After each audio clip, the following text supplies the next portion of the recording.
전능하신 하나님 말씀 낭송. 적그리스도를 폭로하다.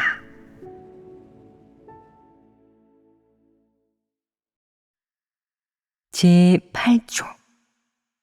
그는 사람들이 진리와 하나님이 아닌 오직 그에게 순종하도록 한다. 2.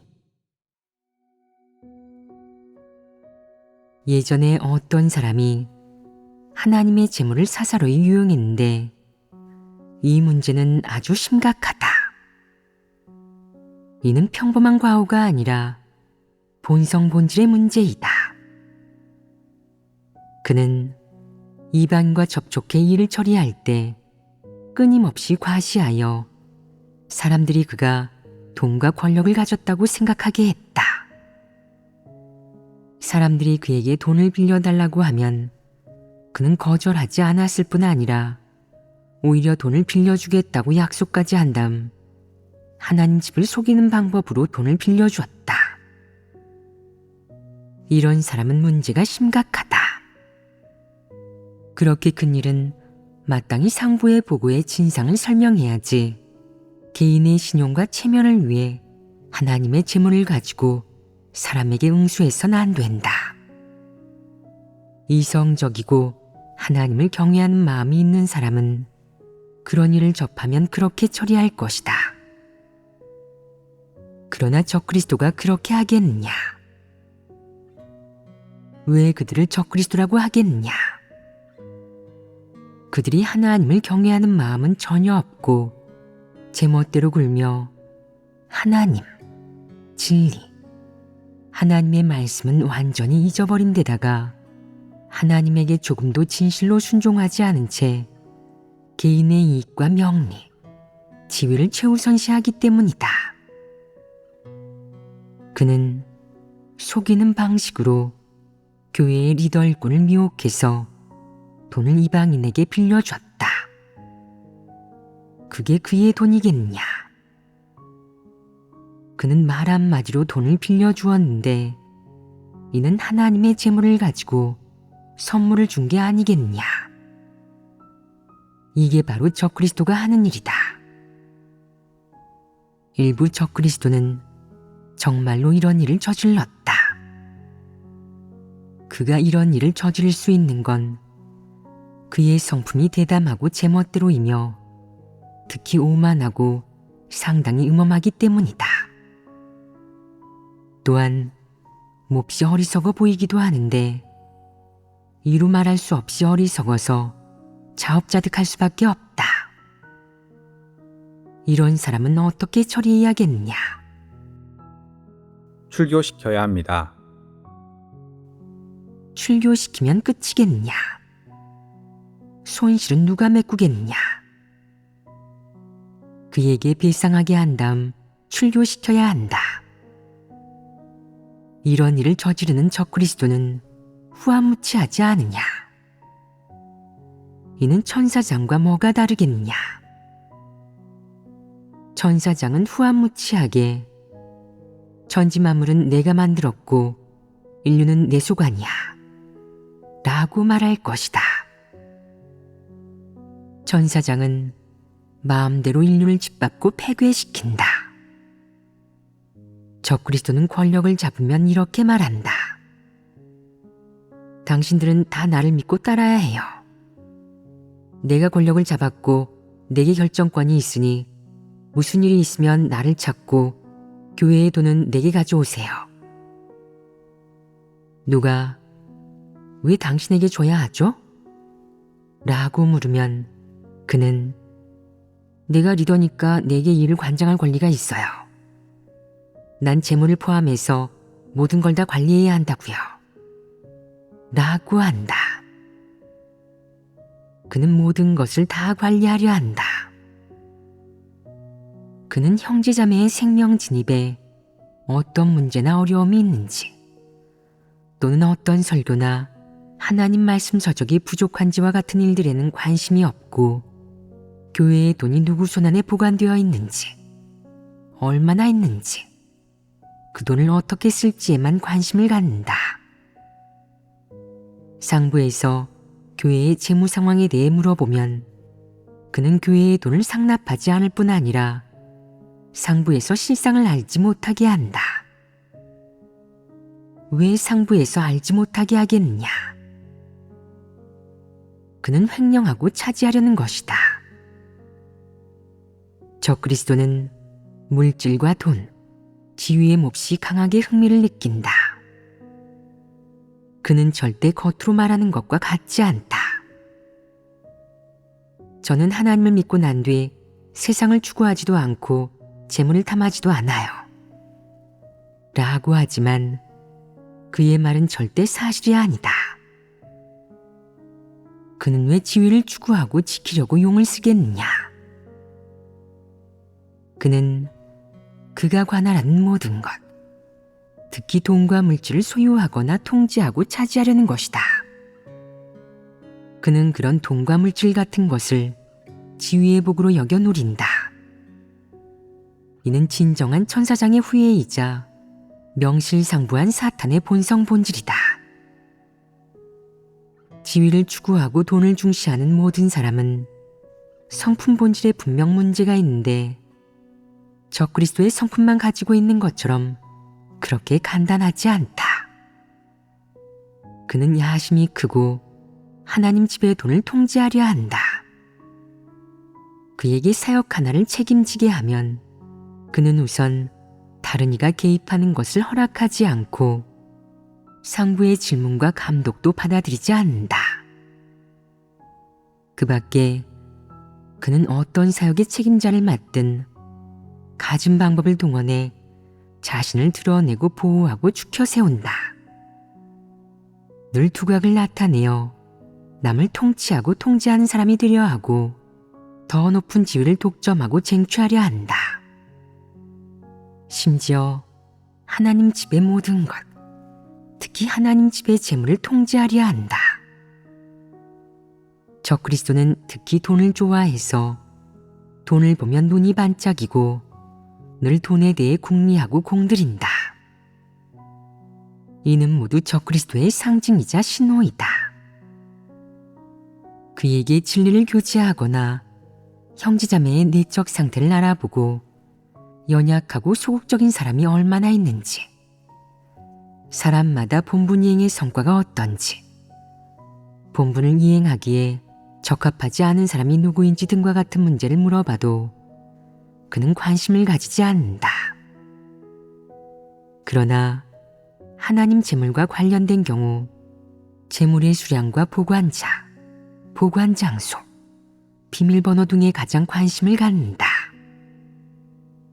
적그리스도는 이런 일들에 특히 정통하고 빠삭한데 이 역시 적그리스도의 상징이다. 적그리스도는 듣기 좋은 말을 하는데 가장 능하지만 실제 사역은 하지 않고 마음속으로 늘 하나님의 재물을 누릴 생각을 한다. 적그리스도는 도덕성이 결여되지 않았느냐? 적그리스도는 인성이 조금 더 없는 전형적인 마귀이다. 적그리스도는 사역을 할 때 다른 이가 개입하고 관여하고 감독하는 것을 절대 허락하지 않는다. 이는 적그리스도의 모습 제8조 가운데 세 번째 모습이다. 전에 어떤 나라의 교회에서 건물 하나를 새로 사서 수리를 해야 했는데 마침 그 나라의 교회 리더가 아직 정체를 드러내지 않은 적그리스도였다. 그 적그리스도는 건물을 수리하는 일에서 속내를 알 수 없는 사람을 썼는데 적그리스도가 그 사람과 대체 어떤 관계인지도 알 수 없었다. 결국 그 악인이 빈틈을 파고드는 바람에 수리할 때 쓰지 말아야 할 돈을 많이 낭비했다. 그들은 그 건물 안에 원래 쓸 수 있던 설비까지 다 철거하고 새 것으로 바꿨고 철거한 낡은 설비는 다시 돈을 받고 팔았다. 사실 망가지지 않아서 계속 쓸 수 있는 것들이었지만 그들이 돈을 벌어 이익을 챙기려고 다 새 것으로 바꾸는 바람에 돈이 더 들었다. 그런 일들을 그 적그리스도가 알지 못했겠느냐? 알았다.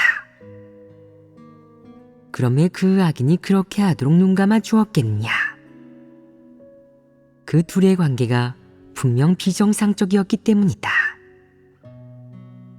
문제를 알아차린 일부 사람들이 시공 상황이 어떤지 알아보고자 진도를 살피고 검사하러 가려고 했다. 보러 간다고 하자 그 적그리스도는 걱정하고 초조해하며 안 돼요. 아직 준공이 안 돼서 아무도 보러 갈 수 없어요. 라고 말했다. 그녀가 이렇게 민감하고 격하게 반응하는 걸 보면 그 안에 문제가 있지 않겠느냐. 그러자 그 사람들은 살짝 눈치채고 이렇게 상의했다. 안 되겠어요. 보러 가지 못하게 하는 걸 보니 무슨 문제가 있는 게 분명해요. 현장에 가봐야겠어요. 하지만 적그리스도는 마지막 준공 때까지도 보여주지 않았다. 그 사람들은 어리석지 않으냐. 그녀가 보러 가지 못하게 했다는 건 무슨 문제가 있다는 뜻이니 서둘러 상부에 보고하거나 단체로 그녀를 파면해야 했다. 혹은 강제로 보러 가거나 검사하러 가야 했다. 그건 책임이다. 그 책임을 짊어지지 못하면 쓸모없는 사람이자 멍청이다. 그 몇몇 멍청이는 끝까지 밀고 나가지 않았다. 제 집 일이 아니기 때문에 신경 쓰지 않은 것이다. 그들은 그렇게 이기적이고 무책임하다. 결국 준공 이후 나는 영상을 통해 문제를 발견했다. 무슨 문제를 발견했겠느냐? 한 회의실 중간에 책상을 하나 놓고 주위에 고급 사무용 가죽 의자를 쭉 늘어 놓았다. 나도 평범한 의자에 앉는데 평범한 사람들이 그토록 고급스러운 물건을 사용해도 되겠느냐? 안 됩니다. 그들이 그런 설비를 설치해서 앉는 사람들은 상당히 흡족해했다. 문제를 발견한 뒤 나는 그 머저리를 불러다가 그 일을 캐내기 시작했다. 방마다 일일이 조사해보니 하자가 너무 많았고 손실도 상당했다.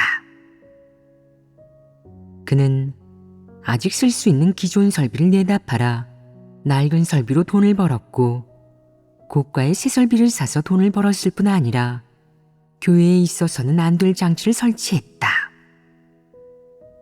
그 아기는 누구와도 상의하지 않고 그렇게 했는데 그가 이런 일을 할 때 그 적그리스도가 알지 못했겠느냐. 그녀는 알았을 것이다. 그녀는 매일 시공 현장에 가서 봤으면서도 보고하지 않고 그 악인이 그렇게 돈을 헤프게 쓰도록 내버려 두었으니 간덩이가 부은 것이다. 그게 하나님을 믿는 사람이겠느냐. 20년 동안 하나님을 믿었는데도 그런 꼴을 하고 그런 일을 저지르다니 대체 뭐하는 인간이란 말이냐. 인간도 아니다. 이방의 좋은 사람도 이런 일은 저지르지 않는다. 이는 너무도 도덕성이 결여돼 있는 것이다. 상부에서 공사에 관한 일을 물을 때마다 그녀가 얼버무리고 이리저리 숨기는 바람에 결국 그렇게 많은 문제가 생겼다. 그럼 그녀를 출교시키고 일해서 돈을 벌어 손실을 배상하라고 하면 지나친 것이겠냐? 지나치지 않습니다. 그 돈을 갚을 수 있더라도 그 적그리스도가 한평생 마음 편히 살 수 있겠느냐? 잘 살 수 있겠느냐? 아마 한평생을 괴로움 속에서 보낼 것이다. 이렇게 될 줄 알았더라면 애초에 그러지 말았어야 했다. 처음에 왜 그렇게 하지 않았냐? 하나님을 믿은 지 1, 2년밖에 되지 않아서 하나님 집의 규칙을 모르는 것도 아니고 하나님을 경외하는 마음과 충성심이 무엇인지 모르는 것도 아니다. 하나님을 그토록 여러 해 동안 믿었는데 조금도 변화가 없다. 힘을 좀 쓸 수 있는 정도인데 그토록 큰 악을 저지르다니, 그런 꼴이라면 도태되고 저주받아야 한다. 적그리스도가 사역하는 것에는 한 가지 공통점이 있다. 그것은 바로 어떤 사역을 하든 다른 이가 개입하고 관여하는 것을 허락하지 않는 것이다. 그는 늘 숨기고 감추려 하는데 마음속에 분명 꿍꿍이가 있다. 그의 사역에 존재하는 문제를 남이 알아차리지 못하게 하는 것이다. 만약 행동이 광명정대하고 진리와 원칙에 부합하며 스스로 떳떳하다면 걱정할 게 뭐 있겠느냐? 말 못할 게 뭐 있겠느냐? 왜 다른 이가 관여하고 개입하는 것을 허락하지 않겠느냐? 그는 무엇을 걱정하겠느냐? 무엇을 두려워하겠느냐? 분명 마음속에 꿍꿍이가 있는 것이다. 너무도 뻔하다. 적그리스도는 사역할 때 투명하지 않다.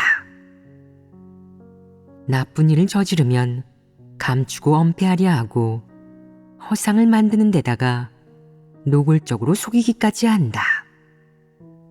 그 결과는 무엇이겠느냐? 하나님은 모든 것을 감찰한다. 사람은 비록 잠시 알지 못하고 한동안 미혹되겠지만 언젠가 하나님이 드러내는 날이 올 것이다. 하나님이 보기에는 모든 것이 공개되어 있고 드러나 있어서 내가 하나님이 알지 못하게 하더라도 소용없다. 하나님은 전능하다. 하나님이 너를 드러낼 때가 되면 모든 것이 백일하에 드러난다.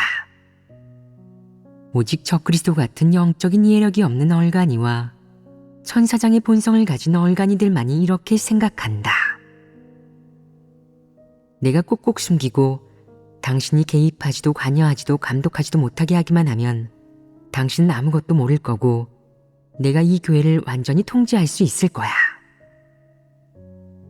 그는 자신이 왕권을 잡으면 국면을 통제할 수 있다고 생각하는데 실제로도 정말 그렇겠느냐? 그는 하나님이 전능하다는 것을 모르고 스스로 똑똑하다고 생각한다. 하나님은 모든 것을 감찰한다. 예를 들어 하나님이 오늘 내가 악을 행한 것을 감찰하고도 너를 드러내지 않은 것은 내게 회개할 기회를 준 것이다. 내일 내가 또 악을 행하고도 실토하지 않고 회개하지 않더라도 하나님은 내게 기회를 주고 내가 회개하길 기다릴 것이다. 그러나 네가 계속 회개하지 않는다면 하나님은 내게 기회를 주려 하지 않을 것이다. 하나님은 너를 역겹게 여기고 혐오하며 마음속에서부터 너를 구원하고 싶지 않아서 너를 철저히 포기할 것이다. 그럼 하나님이 너를 드러내는 것은 시간 문제이다. 내가 아무리 감추고 저지 한들 전혀 소용없다. 내 손이 아무리 크다 한들 하늘을 가릴 수 있겠느냐? 내 능력이 아무리 뛰어나다 한들 하나님의 두 눈을 가릴 수 있겠느냐? 그건 다 사람의 어리석은 생각이다. 하나님이 대체 얼마나 전능한지 사람은 이미 하나님의 말씀 속에서 어느 정도 느낄 수 있었다. 그 밖에 이 인류 가운데 큰 악을 저지르거나 하나님에게 직접 대항한 사람은 모두 여러 가지 징벌을 받았다. 사람들은 그런 일들을 보면 모두 진심으로 탐복하고 보응이라고 인정한다. 이방인조차 하나님의 공의로움은 거스를 수 없다는 것을 볼 수 있으니 하나님을 믿는 사람이라면 이런 점을 더욱 잘 볼 수 있어야 한다. 하나님의 전능함과 지혜는 측량할 수 없고 사람이 짐작할 수 없다. 그런 노래 가사도 있지 않느냐. 측량할 수 없는 하나님 행사라는 가사가 있습니다. 그것은 하나님의 본질이자 하나님 신분 본질의 진실한 표출이다. 너는 억측할 필요도 짐작할 필요도 없이 그 말을 믿기만 하면 된다. 그러면 그런 어리석은 일은 저지르지 않을 것이다. 사람은 모두 자신이 똑똑하다고 생각해서 나뭇잎 하나로 눈을 가린 채 제가 보이시나요? 라고 말하는데 난 내가 보일 뿐 아니라 내 마음과 내가 인간 세상에 몇 번 왔는지도 다 알고 있다. 라는 하나님의 말씀에 눈이 휘둥그레진다. 스스로 똑똑하다고 생각하지 마라. 하나님께서는 일도 절도 알지 못하셔. 형제자매도 보지 못했으니 아무도 몰라. 내 마음속에 나름의 타산이 있다고. 내가 얼마나 똑똑한데 라고 생각하지 마라. 이 세상에서 진리를 깨닫지 못한 사람이나 하나님이 모든 것을 주재한다는 사실을 믿지 못하는 사람은 다 똑똑한 사람이 아니다. 그들이 무슨 말을 하고 무슨 행동을 하든 결국 그것은 잘못됐고 진리에 위배되며 하나님을 대적하는 것이다. 똑똑한 사람은 오직 한 부류뿐인데 어떤 부류의 사람이겠느냐. 하나님이 모든 것을 감찰하고 모든 것을 볼 수 있으며 모든 것을 주재한다는 사실을 믿는 사람은 몹시 똑똑한 사람이다. 왜냐하면 그가 하는 모든 것이 다 하나님에게 순종하고 진리에 부합하며 하나님이 인정하는 것이자 하나님의 축복을 받는 것이기 때문이다. 사람이 똑똑한 사람인지 따질 때는 하나님에게 순종할 수 있는지 말과 행동이 진리에 부합하는지 보는 것이 중요하다. 내가 마음속으로 이 일에 대해 나는 이렇게 생각하고 이렇게 하고 싶어. 왜냐하면 이렇게 해야 내 자신에게 이로우니까. 하지만 이런 속마음은 남에게 말하고 싶지도 알리고 싶지도 않아. 라고 생각한다면 그게 옳겠느냐? 옳지 않습니다. 그렇게 생각하는 게 옳지 않다는 것을 알아차렸을 때 너는 어떻게 해야겠느냐? 너는 스스로 따귀를 때리고 자신을 꾸짖어야 한다. 내가 말하지 않으면 하나님이 모를 것 같으냐? 사실 내가 그렇게 생각할 때 하나님은 내 마음을 알고 있었다. 어떻게 알았겠느냐? 하나님은 사람의 본성 본질을 모두 간파했다. 그럼 하나님은 왜 그 일에서 너를 폭로하지 않겠느냐? 그 일을 폭로하지 않더라도 너 스스로 서서히 깨달을 수 있기 때문이다. 너는 하나님의 말씀을 아주 많이 먹고 마셨고 양심과 이성, 사상, 정상사유를 가지고 있으며 무엇이 옳고 그른지 스스로 짐작할 수 있을 것이기 때문에 하나님은 내가 자신이 어리석지는 않은지 천천히 생각하고 살펴보라고 내게 시간과 기회를 주는 것이다. 너는 며칠만 생각해보면 성과를 얻어 자신이 어리석고 멍청하며 하나님에게 그 일을 감추면 안 된다는 것을 인식할 수 있다. 어떤 일이든 하나님께 마음을 열고 털어놓고 솔직히 임하는 것. 이는 사람이 하나님 앞에서 마땅히 유지해야 하는 유일한 양상이자 내적 상태이다. 내가 털어놓지 않는다고 해도 사실 하나님은 내 마음을 전부 볼 수 있다. 하나님은 네가 털어놓든 그렇지 않든 모두 알고 있다. 이것을 밝히 알지 못한다면 너무 어리석은 것 아니겠느냐? 그럼 어떻게 해야 총명한 사람이 될 수 있겠느냐? 바로 하나님께 솔직하게 털어놓는 것이다. 하나님이 모든 것을 감찰하고 무엇이든 다 안다는 것을 알고 있다면 스스로 잘난 체 하면서 하나님이 모를 수도 있다고 생각해서는 안 된다. 하나님이 사람의 마음을 살핀다는 사실을 확실히 인정한다면 총명한 사람은 마땅히 솔직하고 순수해야 하고 정직한 사람이 되어야 한다. 이것이 현명한 행동이다. 늘 자신이 똑똑하다고 느끼고 자신만의 작은 비밀을 간직하며 사생활을 좀 지키고 싶어하는 생각이 과연 옳겠느냐. 사람과 어울릴 때는 그래도 괜찮다. 어떤 사람은 긍정적인 인물도 아니고 진리를 사랑하는 사람도 아니기 때문에 그런 사람에게는 속마음을 털어놓지 않고 어느 정도 남겨둬도 된다. 예를 들어 내가 누구를 증오하여 뒤에서 그의 험담을 한 적이 있다면 그 일을 그에게 말해도 되겠느냐? 말하지 마라. 앞으로 그런 일을 하지 않으면 그만이다. 말하면 두 사람 사이의 관계에 영향을 미칠 것이다.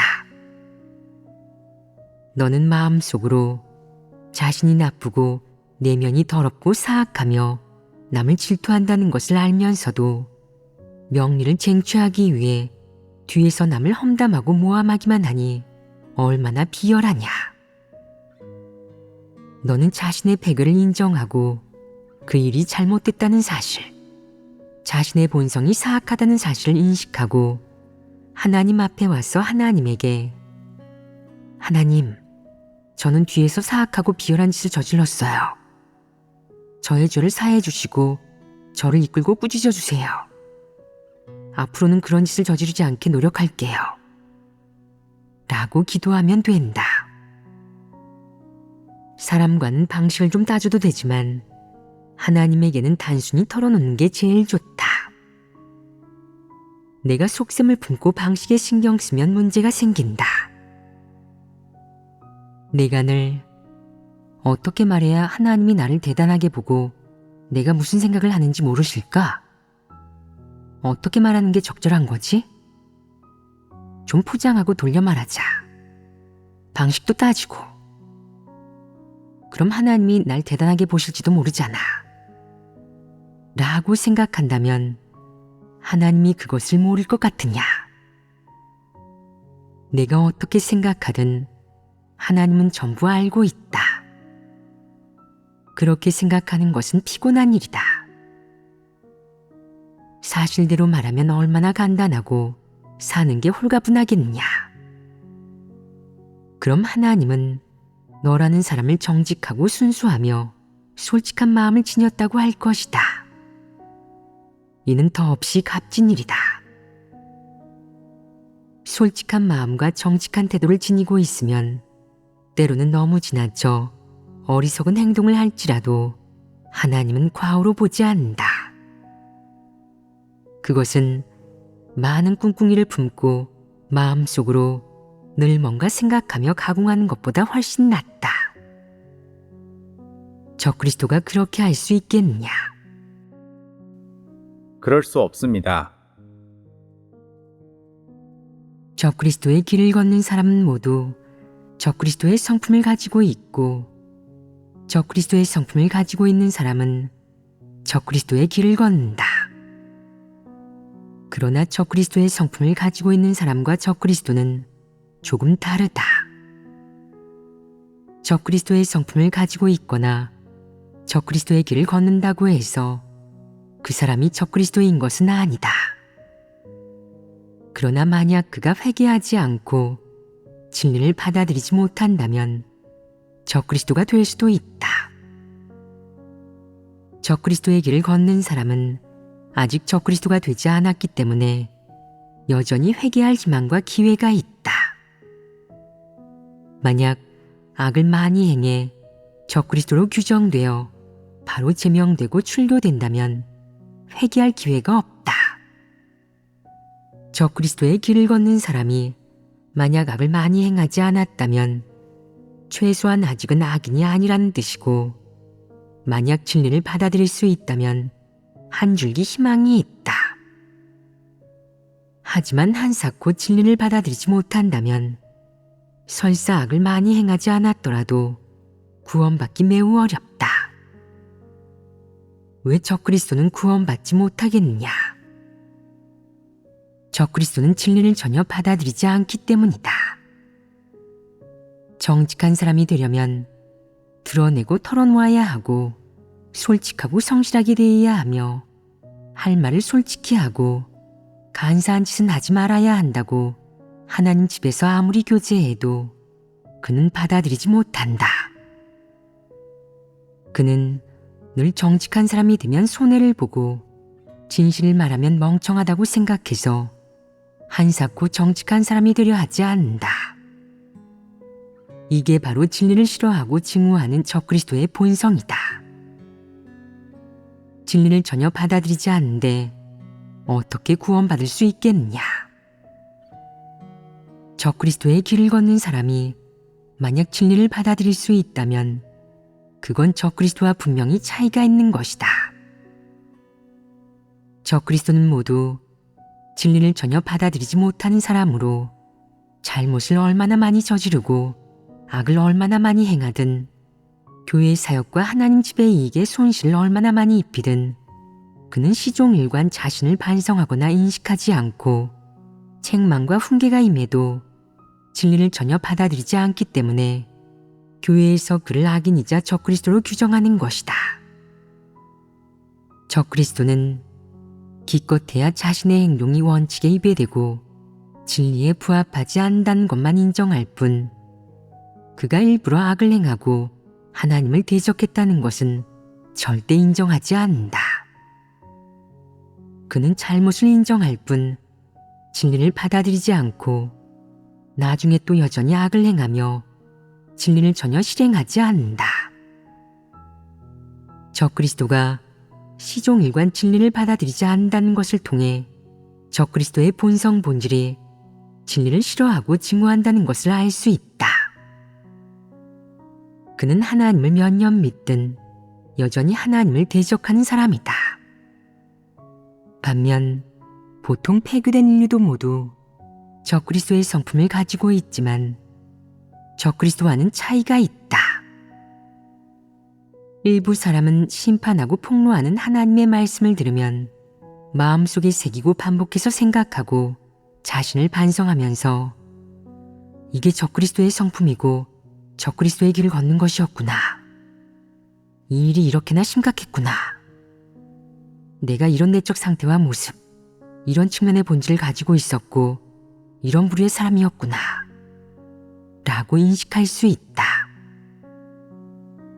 그는 어떻게 하면 적그리스도의 성품을 벗어버리고 진실로 회개할 수 있을지 고민하고 적그리스도의 길을 가지 않겠다고 확고히 의지를 다질 수 있다. 그는 사역하고 생활하면서 사람과 일, 사물을 대하는 태도와 하나님이 맡긴 일을 대하는 데서 자신의 행동을 반성할 줄 알고 자신이 왜 하나님에게 순종할 수 없는지, 왜 늘 사탄의 성품에 기대어 살아가는지, 왜 육을 저버리고 사탄을 저버릴 수 없는지 반성할 줄 안다. 그는 하나님에게 기도하고 하나님의 심판과 형벌을 받아들이며 자신이 폐교의 성품을 벗어버리고 사탄의 권세에서 벗어나도록 구원해달라고 하나님에게 간구한다. 그에게 그런 의지가 있다는 것은 그가 진리를 받아들일 수 있다는 뜻이다. 똑같이 폐교의 성품을 드러내고 제멋대로 행동하지만 적그리스도는 독립왕국을 세우려는 야심과 욕망을 가졌을 뿐 아니라 한사코 진리를 받아들이지 못한다는 점이 다르다. 그것이 적그리스도의 치명적인 부분이다. 적그리스도의 성품을 가진 사람이 진리를 받아들이고 하나님에게 기도하고 의지할 수 있다면 사탄의 폐교의 성품을 벗어버리고 진리 추구의 길을 걸으려 할 때 그런 기도와 의지가 그의 생명 진입에 어떤 이로움을 가져다 줄 수 있겠느냐. 최소한 그가 본분을 이행하면서 자신을 반성하고 인식하며 진리로 문제를 해결해 합격한 본분 이행에 이를 수 있게 한다. 이런 측면의 이로움이 있다. 그 밖에 본분 이행을 훈련함으로써 그는 진리 추구의 길에 오를 수 있다. 어떤 어려움이 닥치든 진리를 구할 수 있는 데다가 진리를 받아들이고 실행하는 것을 중시해 점차 사탄 성품을 벗어버리고 하나님에게 순종하고 하나님을 경배할 수 있다. 이렇게 실행하면 하나님에게 구원받을 수 있다. 적그리스도의 성품을 가진 사람은 때때로 패괴를 드러내기도 하고 자기도 모르게 명리와 지위를 위해 말하고 행동하거나 제멋대로 사역하기도 하지만 자신이 패괴의 성품을 드러냈음을 알아차리는 순간 마음속으로 후회하며 하나님에게 기도할 수 있다. 이로써 그가 진리를 받아들이고 하나님 사역에 순종하는 사람이며 생명 진입을 추구하고 있음을 알 수 있다. 이런 사람은 연연을 체험하고 패괴를 얼마나 드러내든 결국 진리를 받아들일 수 있고 진리 실제에 진입할 수 있으며 하나님 사역에 순종하는 사람이다. 그뿐만 아니라 그가 이미 참도에 뿌리 내렸다는 것도 알 수 있다.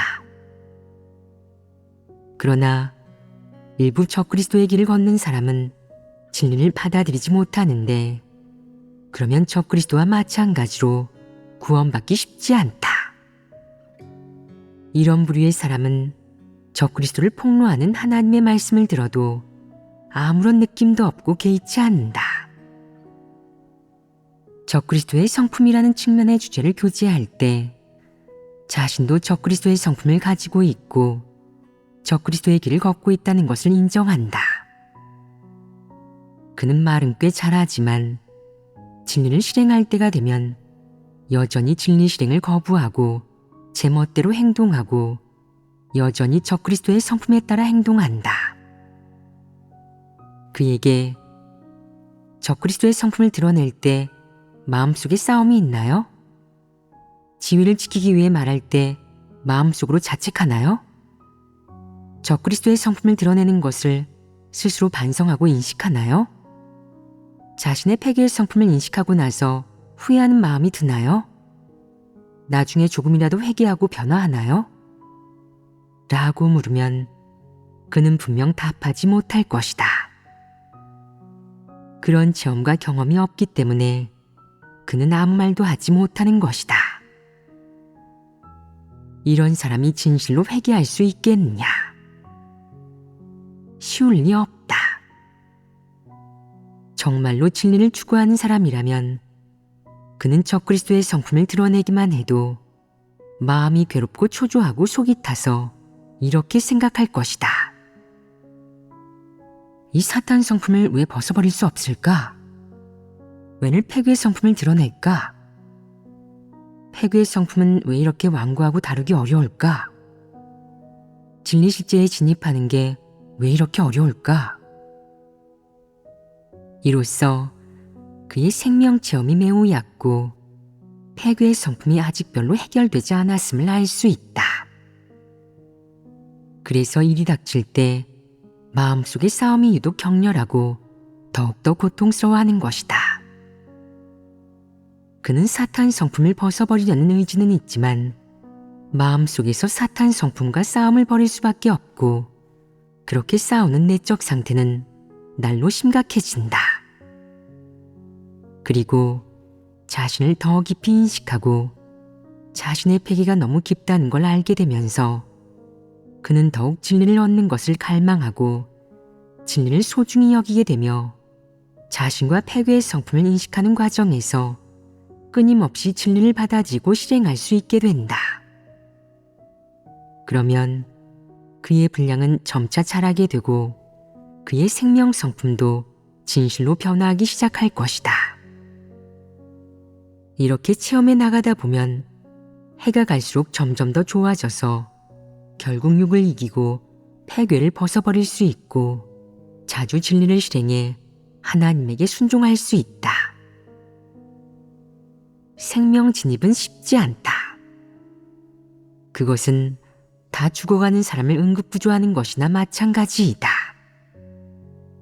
사람이 다 할 수 있는 책임은 진리를 교제하고 붙들어주고 공급하거나 책망훈계하는 것이다. 만약 그가 받아들이고 순종한다면 희망이 있다. 다행히 재난에서 벗어나 죽음에 이르지 않을 수 있다. 반면 그가 진리를 받아들이는 것을 거부하고 자신을 전혀 인식하지 않는다면 위험하다. 일부 적그리스도는 도태되고 나서 1, 2년이 되어도 자신을 인식하지 못하고 잘못을 인정하지 않는다.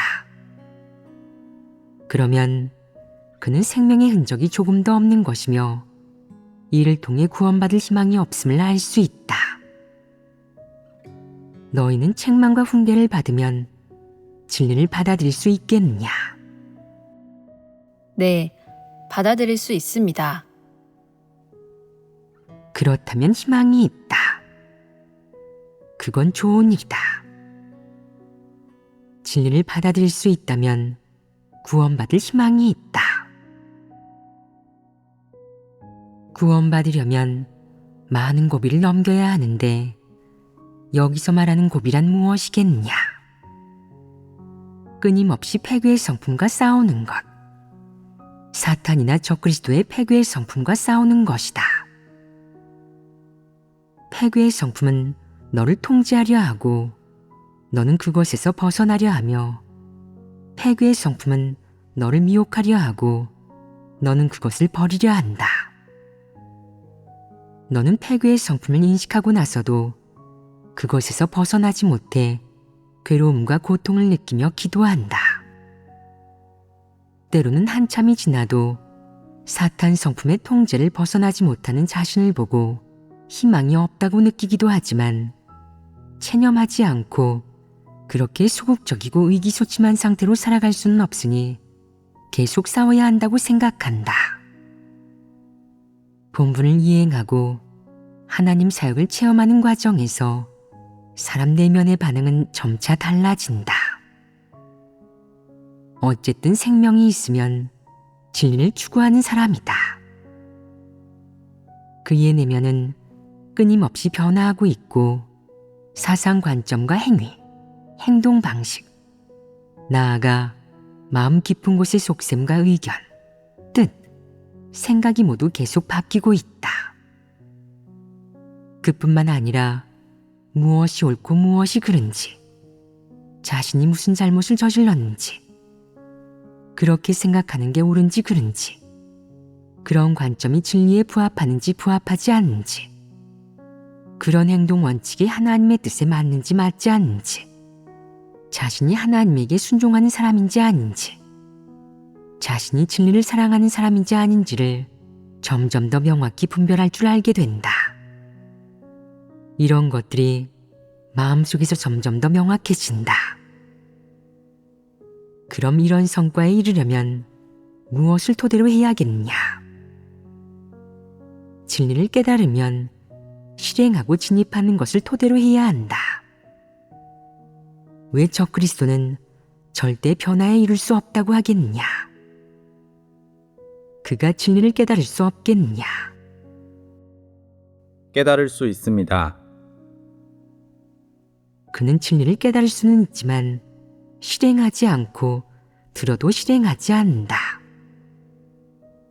그는 깨닫더라도 그저 도리로 깨닫고 받아들였는지는 모르지만 그가 깨달을 수 있는 극과 도리와 규례를 과연 실행해낼 수 있겠느냐?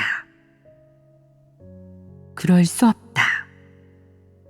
조금도 실행해내지 못한다. 그에게 강요하며 그를 몹시 피곤하게 하더라도 그는 실행해낼 수 없다. 따라서 그에게는 진리에 진입하는 것이 영원히 비어있다.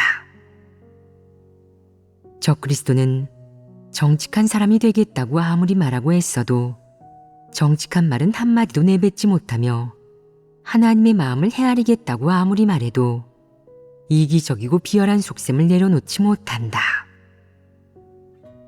그는 늘 이기적인 관점을 가지고 행동하는데 좋거나 그에게 이로운 것을 보면 제게 주세요. 제 거예요. 라고 한다. 자신의 지위에 이롭게 말하고 자신에게 이롭게 행동하는 것이 바로 적그리스도의 본질이다.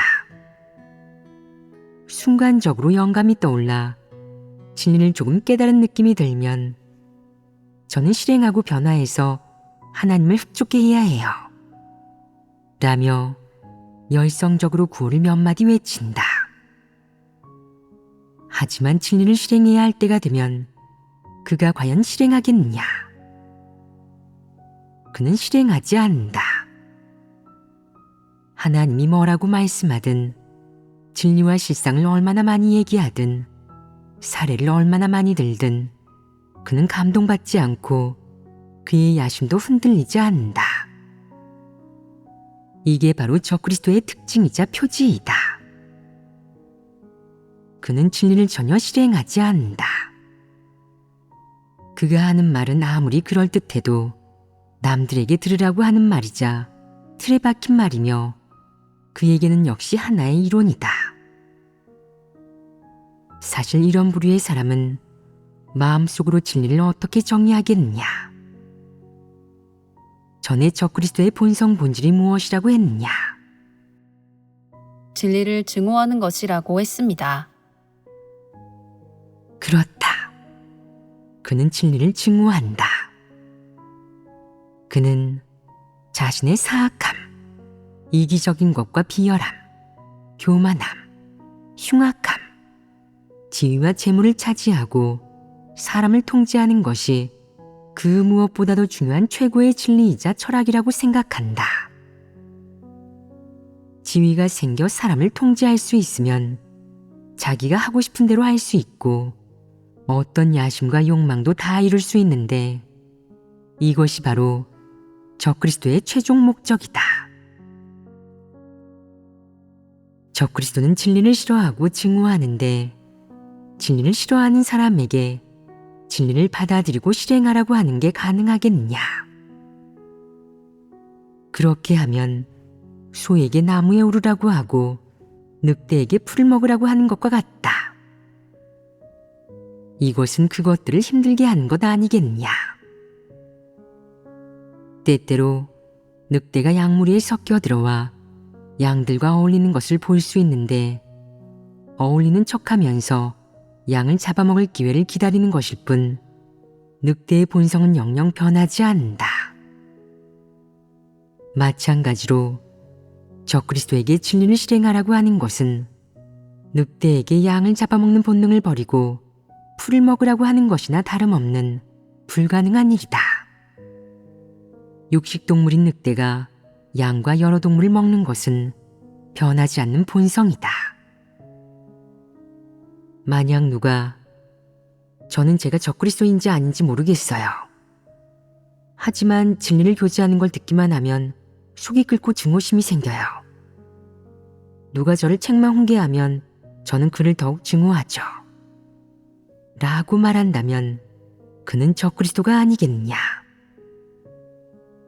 누가 무슨 일이 닥치면 당신은 순종하고 진리를 구해야 해요.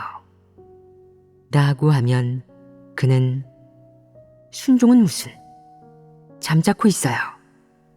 라고 한다. 이건 대체 뭐하는 인간이란 말이냐? 성격이 나쁜 것이겠느냐? 이는 어떤 성품이겠느냐? 진리를 증오하는 것입니다. 그는 말조차 못하게 한다. 내가 진리를 교제하자마자 그의 본성이 폭발하고 드러났다. 진리를 구하고 하나님에게 순종하라는 말만 하면 그는 듣기 싫어한다. 어느 정도로 듣기 싫어하겠느냐? 그 말을 들으면 갑자기 흥분해서 고상함이고 뭐고 진상이 드러나는 것도 겁내지 않는다. 그 정도로 증오한다. 그럼 그가 진리를 실행할 수 있겠느냐? 그럴 수 없습니다. 진리는 악인을 위해 예비된 것이 아니라 양심과 이성을 갖추고 진리와 긍정적인 사물을 사랑하는 사람을 위해 예비된 것이며 그런 사람들에게 받아들이고 실행하라고 요구되는 것이다. 적그리스도의 본질을 가진 진리와 긍정적인 사물을 극도로 적대시하는 사악한 자들은 영원히 진리를 받아들이지 않는다. 그들은 하나님을 몇 년 믿든 설교를 얼마나 듣든 진리를 받아들이거나 실행하지 않는다. 그들이 진리를 실행하지 않는 것은 진리를 깨닫지 못했기 때문이며 진리를 많이 들으면 깨달을 수 있을 거라고 생각하지 마라. 그건 불가능하다. 왜냐하면 진리를 싫어하고 증오하는 사람은 모두 사탄에 속하는 부류라서 그들은 영원히 바뀌지 않을 것이고 누구도 그들을 바꿀 수 없기 때문이다. 천사장이 하나님을 배반한 뒤 하나님이 천사장을 구원하려 한다는 말을 들어본 적이 있느냐? 하나님은 그런 말씀을 한 적이 없다. 그럼 하나님은 사탄에게 어떻게 했느냐? 하나님은 그를 방공중으로 내친 뒤 그에게 지상에서 하나님을 위해 봉사하고 그가 해야 할 일을 하도록 했다. 그가 봉사를 마치고 하나님의 경륜이 완성되어 그를 멸하면 그것으로 끝이다. 하나님이 그에게 한마디라도 더 말씀하겠느냐? 말씀하시지 않습니다. 왜 말씀하지 않겠느냐? 한마디로 소용없기 때문이다. 한마디라도 더 하는 것은 불필요하기 때문이다. 하나님은 적그리스도의 본성 본질이 영영 변하지 않는다는 것을 간파했다. 바로 그런 것이다.